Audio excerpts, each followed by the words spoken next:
Hello everyone, कैसे हैं आप सब। एक बार पुनः आप सभी का स्वागत है। और 11th फिजिक्स में बच्चों यहाँ पर जो पेपर हुआ था, तो यहाँ पर अब जो ऑब्जेक्टिव यहाँ पर प्रोवाइड करने वाला हूँ ये सेट ऐप है, ठीक है।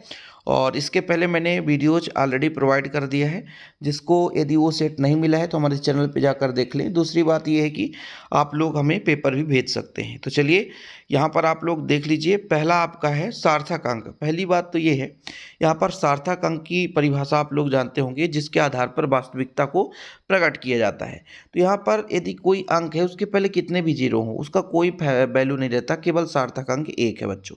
यहाँ पर सार्थक अंक की संख्या एक है, ठीक है। इसके बाद दूसरा प्रश्न है, प्रक्षेप कोण किस जोड़े के लिए क्षैतिज परास समान है। यदि दो जोड़ा दिया है और कोण का जो योग हो 90 डिग्री हो तो वो सही होगा। तो फर्स्ट नंबर है, इसका राइट आंसर हो जाएगा। किसी वस्तु के संवेग में परिवर्तन की दर उसके बल पर निर्भर करता है। यदि किसी केंद्रीय बल के अंतर्गत घूर्णन करते एक कण का कोणीय संवेग संरक्षित रहता है, और कब रहता है बच्चों, ये आपको बताना है कि आपका किसी केंद्रीय बल के अंतर्गत घूर्णन करते एक कण का कोणीय संवेग संरक्षित कब होगा। जब बल आघूर्ण नियत रहे, पहला नंबर हो जाएगा, जब बल आघूर्ण नियत रहे। ग्रीष्म ऋतु में लोलक का आवर्तकाल बढ़ जाता है। क्या हो जाता है? बढ़ जाता है। आगे देखिएगा, यहाँ पर सरल आवर्त गति करते कण के माध्य स्थित में निम्नलिखित राशि शून्य होगी। कौन सी राशि शून्य होगी? तो यहाँ पे त्वरण राशि शून्य हो जाएगी, ठीक। चलिए आगे चलें बच्चों।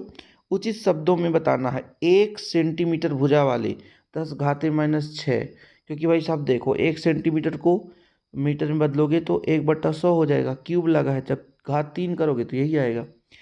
प्रक्षेप गति में प्रक्षेप के वेग को दुगुना करने पर उसके क्षैतिज परास में क्या परिवर्तन होता है।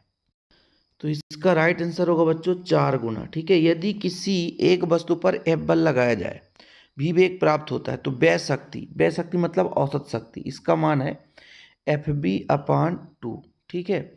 इसके बाद सभी ग्रह सूर्य के परितः दीर्घवृत्ताकार कक्षा में परिभ्रमण करते हैं, दीर्घवृत्ताकार। सामान्यतः ताप बढ़ाने पर पृष्ठ तनाव कम हो जाता है। एक अणु की गैस के अणु में स्थानांतरित स्वतंत्र कोटि 3 होती है। इसके बाद आगे चलते हैं, सही जोड़ी मिलान करना बच्चों। यहाँ पर थोड़ा सा देखना, मेयर संबंध इसमें जाएगा, ठीक है। और रुद्धोष्म प्रक्रम आपका ये है।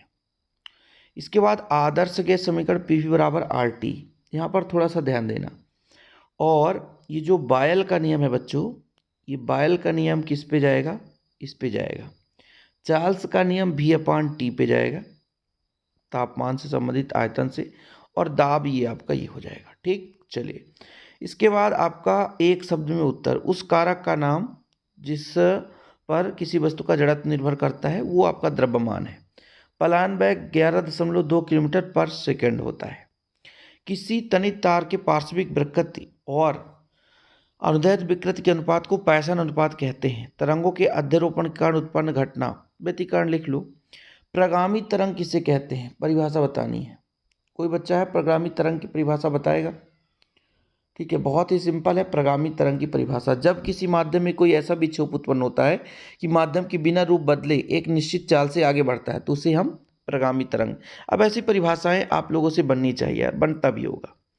सत्य असत्य में मैं आपको बता दूं, इसका भाई पहला असत्य है, ये दोनों सत्य हैं, और आपका लास्ट वाला असत्य है। इसे आप लोगों के लिए होमवर्क है, ठीक।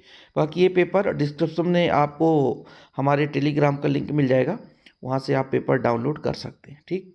देख सकते हैं, जिनके पास पेपर नहीं है और अदर स्टेट के बच्चे हैं तो वो क्वेश्चन भी देख सकते हैं, तैयारी भी कर सकते हैं।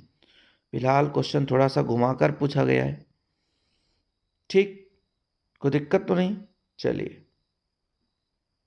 पूरा पेपर आप लोग देख लें, या डिस्क्रिप्शन पे हमारे ऐप का लिंक मिल जाएगा, वहाँ पे आपको मिल जाएगा। जय हिंद, वंदे मातरम।